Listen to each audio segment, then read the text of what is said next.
Welcome to Wrestling with Snipes. Today, we'll be reviewing the Friday Night SmackDown from June 21st, 2024. The show kicks off with the best in the world, the hometown hero, the Second City Saint, CM Punk. Punk talks about how back in 2011 he made a promise while his contract was ending that he would beat John Cena and become the WWE champion, which he succeeded in.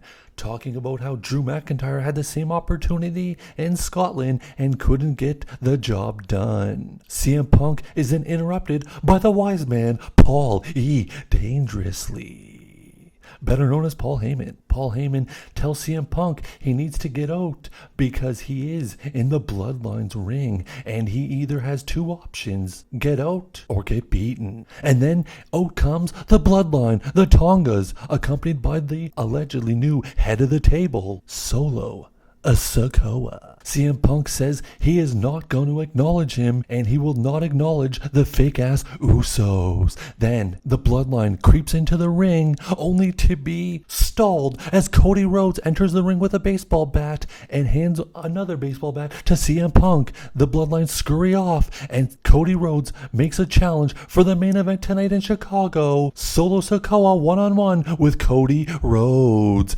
And the Bloodline back away. Will this be the main event tonight? We will find out. We come back from break and we see Cody Rhodes approaching Randy Orton and Kevin Owens. As Kevin Owens and Randy Orton both have qualifying matches, it is announced the main event will be Solo Sikoa, Cody Rhodes tonight, non-title. Then we head to the ring and the first qualifying match with the first qualifying match for the women's Money in the Bank, Bianca Belair and a three-way against Chelsea Green and Michin. In the opening match, triple threat, it goes back and forth and a surprising finish. Chelsea Green steals the victory and qualifies for the women's Money in the Bank. And then we go to the backstage as we see Bayley watching the monitor, approached by Blair Davenport, who says next week in her qualifying match with Naomi, she will qualify, win Money in the Bank, cash in, and take the title from Bayley. Then we go to the back and we see Paul Heyman sitting with Solo Sikoa. Solo Sikoa tells Paul, go tell the Tongas the information. Paul looks perplexed,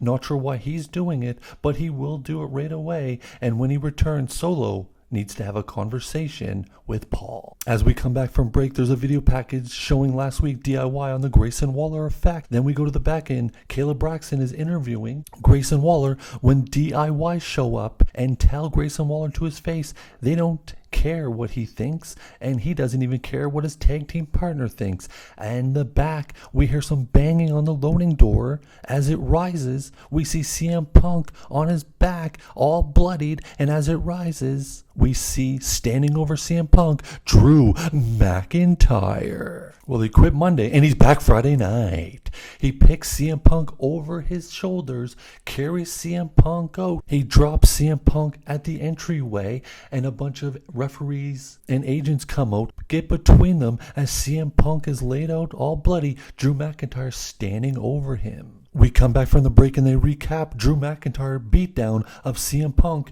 Then we see CM Punk taken out in a stretcher. What a beatdown. We come back from break and we have a qualifying match for the Money in the Bank ladder match. Randy Orton, Carmelo Hayes, and Tama Tonga. The match goes back and forth with some interference from the other Tonga. Out comes Kevin Owens to squash that Tonga, and Carmelo Hayes sneaks the pin on Randy Orton, qualifying for Money in the Bank. Carmelo. We come back from break and here comes L.A. Knight. Yeah. And he's calling out Logan Paul because he wants a shot at the United States Championship. But unfortunately, out comes Santos Escobar. Santos Escobar gets in the ring in the face of L.A. Knight to distract him. And boom, out of nowhere, Logan Paul attacks LA Knight, leaving him laying, raising his hand. The United States champion stands tall over LA Knight. And we come back from break, and it's time for the second men's qualifying Money in the Bank ladder match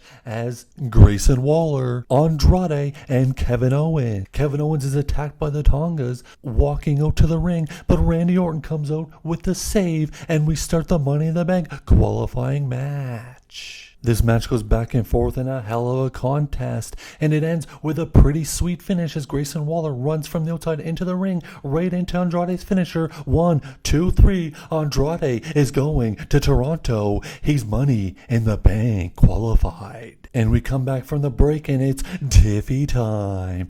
Tiffany Stratton backstage with Meechin. Meechin slaps Tiffany, but out of nowhere, Nia Jax shuts down Meechin down on the ground, and Tiffy and Nia walk away as they celebrate the beatdown of Meechin. And it's time for the main event of the evening. Cody Rhodes one-on-one with Solo Sikoa.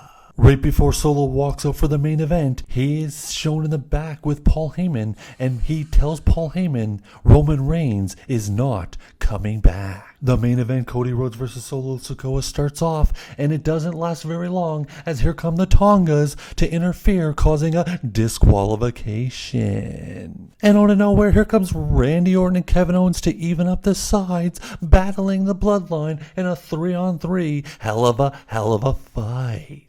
As the Tongas are cleared from the ring, it looks like it's about to be 3-on-1.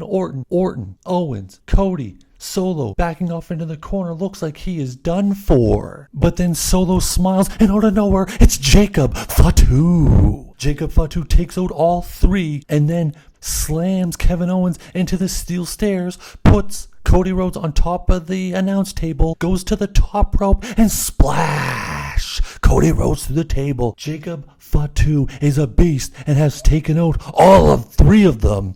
And SmackDown closes with the Bloodline standing tall. That was Friday Night SmackDown.